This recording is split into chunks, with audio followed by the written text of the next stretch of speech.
What is going on, guys? Your boy Joey 672 coming to you guys with a video right now. So I want to go over the Philadelphia Eagles 2021 draft. I'm going to go do some draft grades at the end for each round and then give you my overall grade. So let's start with the first. Devonta Smith at number 10. I was very surprised over this, guys. I really was.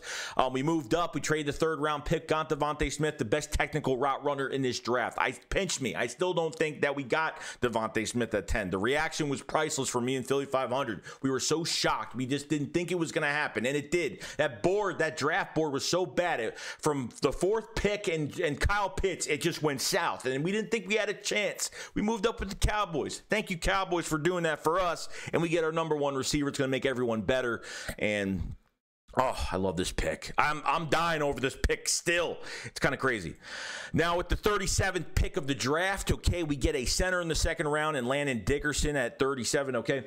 Now, Landon Dickerson, he's had a lot of injuries, guys. This is why, with the analytics, this is why the Eagles, I don't know why they draft guys that are hurt. I don't get it. I think Landon Dickerson would have been available in the third round. You could have got a starting corner in Asante Samuel. You could have got JOK from Notre Dame. I don't know why you didn't get another player that didn't start day two. I mean, the second player that can start on the field. I mean, at least your first two picks should be starters on the field. Landon Dickerson has 2 ankle injuries, 2 knee injuries, 2 season-ending injuries. Now, his ceiling is huge. He was SEC All-Center. Okay, so he's a very good player, 6'6", 325. Jeff Stoughton is going to have a really fun time with him, really. Howie Roseman has already said that Landon Dickerson will not redshirt. Let him learn behind Jason Kelce. Jason Kelce will retire most likely after this year. You got your starting center. This guy's healthy. This guy is going to be a Pro Bowler, might be a future Eagles Hall of Famer by the end of his career. This guy is monstrous. He's athletic. For 6'6", 325, he is just a athletic freak. I mean, I saw a video of him the other day. He was doing his workouts. He lifted his leg at 6'6", 325. He's lifting his leg above his head. I mean, that's how crazy it is, guys. He's manhandled linebackers. I mean, he eats people alive on the field. You don't understand what Landon Dickerson could do, but I'm not dogging the player. I'm dogging the medical history, okay, and why you drafted him. And I'm dogging when you picked him, because I don't think you had to pick him in the second round. It probably could have waited another round to pick him, but he's supposed to be a top 25 pick. Obviously, the injuries have scared people away from him. Now, with the third-round pick, we got Milton Williams at 73, defensive tackle. I like Milton Williams a lot. I think he's got very good leverage. He's got good balance. He probably has to put on a little bit more weight, but really, I think what they like from him is his explosiveness off the line. He's got that real good short speed with him. He's got good explosiveness coming off the line. Jonathan Gannon loved this pick. If you watch the War Room, he flipped out. He was jumping up and down. He was so happy about it. I think, obviously, Jalen Hargrave and Fletcher Cox, you got to produce, guys. You got to produce. Got no choice now. Hassan Ridgeway is there. Obviously hurt every year, but, you know, hopefully he does something. And Milton Williams, you know, they're rebuilding this defensive line, guys, whether we like it or not. And I'm really happy that there's going to be a lot more young players on this defensive line. We drafted a lot of defensive linemen. We all know how he likes taking care of the trenches before anything. So there you go with Milton Williams. Very happy with that. With the fourth-round pick, Zack McPherson at 123, fourth-round pick. Zack McPherson is a very solid cornerback. I think he just needs some guidance and a little bit of development. Barely. I think he could be a very good cornerback. Zack McPherson, his value comes from his coverage. He could play man, he could play zone, and I think that, you know, he could play both, which really does help. So I'm very happy with this. I think this is a very solid pick for the Eagles. I just think he needs a little bit of guidance. And Zack McPherson has a huge chance to start, guys, just because we really don't have any other corners besides Avonte Maddox right now. I mean, you know, obviously we have an undrafted free agent list. We'll see if, you know, he'll compete with some of those guys, if we have any corners on that list. But really, other than that, guys, Zack McPherson with a little bit of development, some guidance from Jonathan Gannon just to do some good things there. I think he's going to be a very solid corner, and he can play, you know, he can play man and zone, which is great. He's not just to one thing. So, you know, I wouldn't be down on this pick. I see a lot of people being down on this pick. I really wouldn't be down on this pick that much. And it's a good pick, guys. I think it's a very good pick at the end of the day. So I'm pretty happy about it. Now with the fifth-round pick, this was, other than Devonta Smith, this was my favorite pick of the draft. I can't say it's like Gainwell at the 5th round, 150 pick. Okay, Kenneth Gainwell, all-purpose yard, dual threat back, can catch. I mean, he had what, 1,400 yards rushing, 600 yards receiving. I mean, this guy is just a all-purpose yard monster. He is.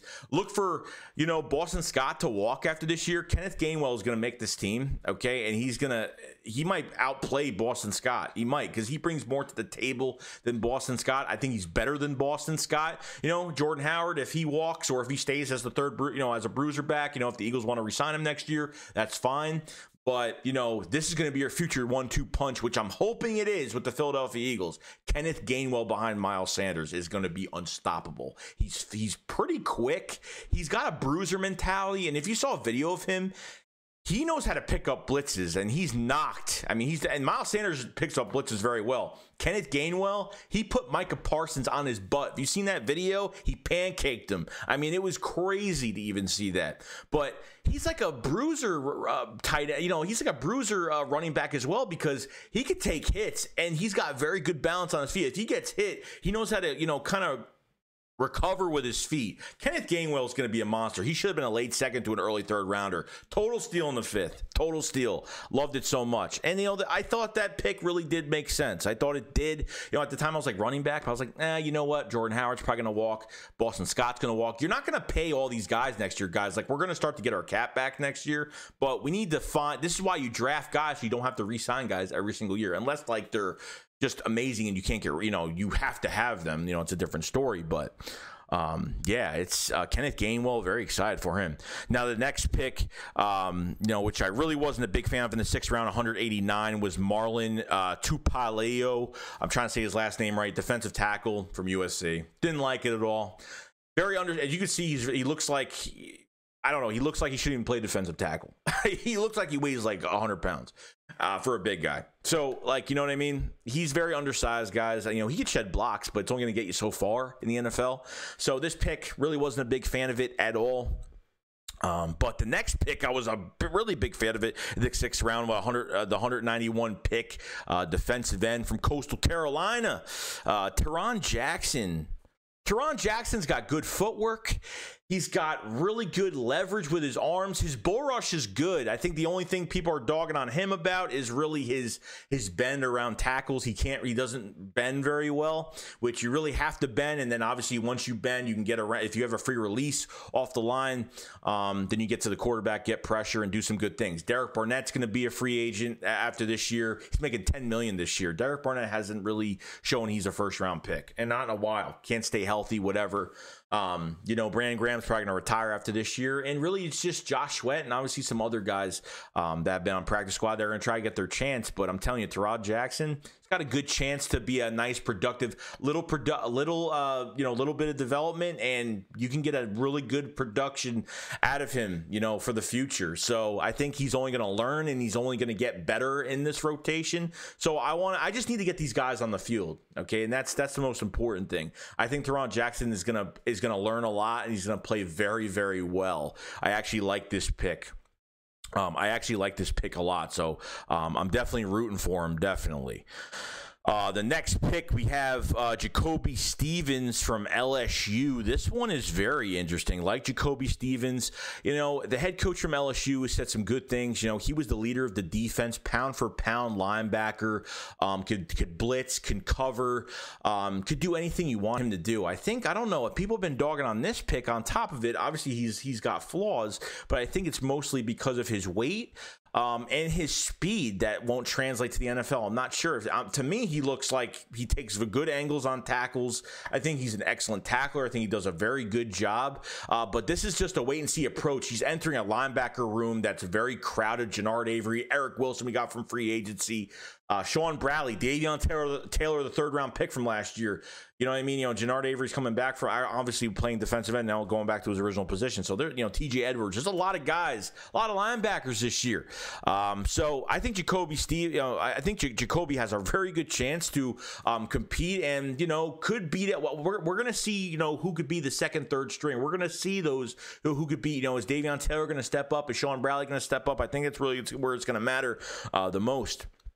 So pick wasn't bad at all. I actually liked that pick. And then we picked up another linebacker, obviously with the last pick of the draft, 224 in the 6th round. Patrick Johnson. is more of a project. He plays angry. He's very physical. Unfortunately, he's just, obviously, he's not on par right now with what he's supposed to do. You know, I think it's going to take a couple seasons. He might be a project down the road as of right now for Patrick Johnson, so I'm not really sure if this pick is really going to work out. But it's obviously a project, it's depth, and, you know, see if he fights back. I think that's really all that matters at the end of the day. So Patrick Johnson, obviously Jacoby Stevens, way far better than Patrick Johnson, but I do think he's definitely a project for the future, you know, a couple seasons down the road or something like that. So other than that, guys, that's pretty much it. So those are pretty much, you know, the players that we've drafted. Some good, some bad, some questionable. But I'm going to give each round right now. So Devonta Smith, grade A+, definitely. It's an A+, guys. It's an A+. This is our best draft we haven't had. He makes our draft. He made our draft. You understand? That's why it's such a good pick. We have a #1 receiver in here. A+. Landon Dickerson, I gave him a C+. I gave him a C+ only because of his injuries, not because and because of the placement where we could have drafted him later. I don't think he's a bad player. It's the C+ go towards we should have drafted him later, okay, and we should have at least, you know, his injury history is you know, it's scary. It is. So that's going to be a C+. It could change into an A- very quickly within a year, in a year. So you never know at this point.